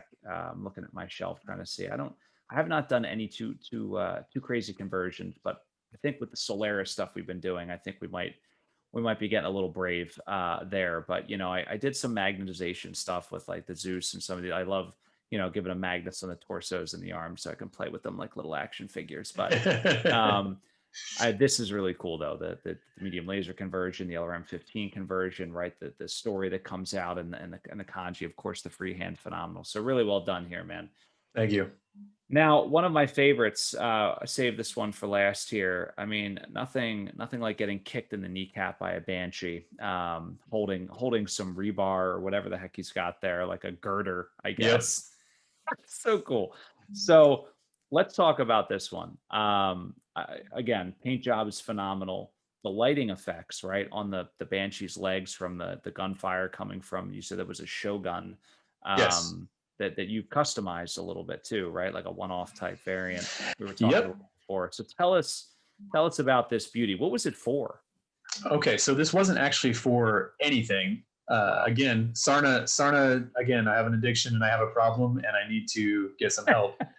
So I had bought a few miniatures either on I can't remember where I picked them up, and in one of them was a Shogun, but it was just the upper body. It was cut off at the kneecaps and then like the hip joint, so it didn't have the upper legs. Okay. So I'm like, well, how do I fix this? And then I was like, well, I don't have the arms either, but I had the PPC on the top, and I'm like, all right, what do I do? So I look up and see like, hey, is there a variant that I could make that I could change the arms on and make it look different? And I found of course, Sarna, notable mech warrior is this Wanamaker's Widowmaker's pilot while they were garrisoned on Outreach after the Word of Blake had glassed everything and killed off every Wolf Dragoon they could find. Right. And so she had a captured Shogun because it's a Wolf Dragoon mech. And because they couldn't replace the arm weapons, they put 2 LB5Xs in there and did a snub-nosed PPC. And I'm like, okay, well, cool. PPC is PPC as far as this is concerned. But anyway, so I used a press mold of a Shogun I did have to make the upper legs. And so this, portion of that miniature is green Very stuff. Cool. But by the time I got to this point, I'm like, well, what am I going to do with this? So I started reading up on what happened on Outreach when the Word of Blake glassed the planet. And this known character in BattleTech in the Wolf Dragoons is Tara Lucas. She was part of the resistance after they were, basically they had some mechs and tanks and infantry, and they were doing all sorts of insurgent stuff while the occupation was going on. They're still fighting. So she was in charge of what was called the Four Horsemen. So the, Pestilence and Wrath and all that kind of stuff. It doesn't say what mech she used. She used to be a Masakari pilot, I think, or something on that line. And they thought she was dead, wasn't dead, whatever. So I kind of thought it'd be cool to be kind of like the mythos of like, is she alive? Is it her or not? So I put you can't really see it in the picture, as a TL on the chest, like kind of like everybody's claiming to be her, even though it may not be her, because the Word of Blake put a bounty on her and all this kind of stuff. Right. Anyway, so there's a little bit of stylized stuff going on here. So the paint scheme, the Banshee is not canon. It's not anything. It's just like, hey, there's probably a Banshee 3S lying around somewhere on Outreach that wasn't, destroyed or captured or used and, or nuked or whatever. Because I wasn't trying to give her a Masakari or anything like that. It'd be, too difficult. She had one, but she was an assault mech pilot. So I was like, oh, I'll stay in the assault mech class. And I was like, what looks really cool? A 95-ton mech picking on a Shogun. And, the idea is like, well, it got shot up as it approached the Shogun, and she's there to kick ass and take names and get her vengeance. So the black stripe through the Wolf's Dragoons on the shoulder is signifying remembrance of all their fellow mech warriors that have been killed. And then it's like, she, the other hand is pointing to the cockpit right there, and she's got a steel rebar. She's like, cool. Like the "you're next," that kind of thing. Is like, you can shoot me all the way up to me walking up to get you, but I'm still going to get you. Right. And so there are other angles of it. And it's but the metal, because it was lead, I was able to peel up panels, make it look like it's been damaged. Both of them have a lot of damage and all that. And the base that it's on is it's like a 4-inch by 4-inch square, but I left them on hex bases so you can actually separate them, and they're playable pieces. They're not permanently attached to each other. That's really cool. I mean, I love the the pointing is phenomenal, right? Just like right in the cockpit, and this dude's like, oh God, just like just blasting off autocannon rounds. You could just imagine what comes next, the girder going right through the cockpit. And again, we just talked about it with the Victor, but bringing this stuff to life, right? I mean, the painting is so inspired, and it translates so well. This is just such a cool thing. I mean, this is the kind of thing, right, you would see on the back of a box set or in a book that would, inspire the next generation of players, right? This is the stuff of legend, right? These battles and these characters. So really cool. Again, really amazing job with all this stuff. Thank you. Yeah, man. But that's it. I mean, and that, guys, this is just 10. This is 10 of the 10,000 I'm sure that you've painted. I wish. And we've spent, like, I don't even know how long talking about these things, and we could probably go all night. I mean, it's just such a phenomenal thing that you've done here. So before we wrap up, a couple of things. First of all, Ryan, where can we find you? Well, let me interrupt you. I'm going to tell you right now, the Camo Specs guys, if you're in depth from above wargaming, Camo Specs Online is a featured channel, right? So that's first and foremost. If you don't know where to find them, that's step one. But I know you guys have some other stuff out there, so why don't you tell us about that? You bet. Yep. You can, type in Camo Specs in the YouTube search, and we're the only one that'll come up. So we're easy to find there. And then if you want to find the Facebook page, it's BattleTech Camo Specs. So you can go there. We'll post our new video links there. We'll post, photographs of whatever's been recently posted. The website's being rebuilt right now. We're getting close. We're hoping to beat the Kickstarter. We're really trying. Oh, very cool. Yep. So it's but the website still works. It's still in the old architecture, but the new one will hopefully be much more user-friendly, functional, and of course updated. We know we want it to. We've wanted it for a long time. So we'll be getting there soon. And I hope this ages well and instead of like maybe mayonnaise or milk or something. So, and then on the YouTube channel as well, if you look at the top banner there's several Instagram buttons. Those are all the Camo Specs artists currently that have an Instagram page. So it's not just mine that's there, but Bushido's and Wonder Gecko's, a couple others as well. If you want to see me at Instagram, it's kind of a mix. It's not all BattleTech, but it's at Hotel Hobbyist. And then we also have a Discord server we've started up as well. Cool. So if you're on Discord, if you're on the Everything BattleTech, there's a Camo Specs tab.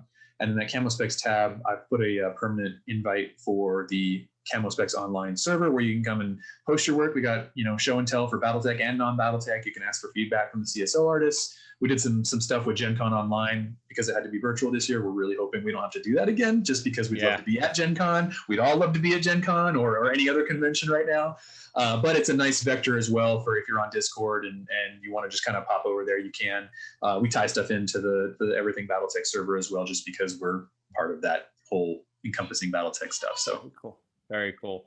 Well, yeah, I mean, I actually didn't know about the Discord server. I'm gonna have to go check that out. So thanks for sharing all that. So guys, definitely check them out. If you haven't subscribed over at Camo Specs Online on their channel, definitely do that. Check out their tutorials. I have watched them a number of times. They're very helpful. You guys always do a great job. And of course, love all your stuff on Instagram. Just again, we were talking earlier about the Demolisher. Just always fun when I'm, just bored and I kind of scroll through and there's something I'm like, ooh, look at yeah, that.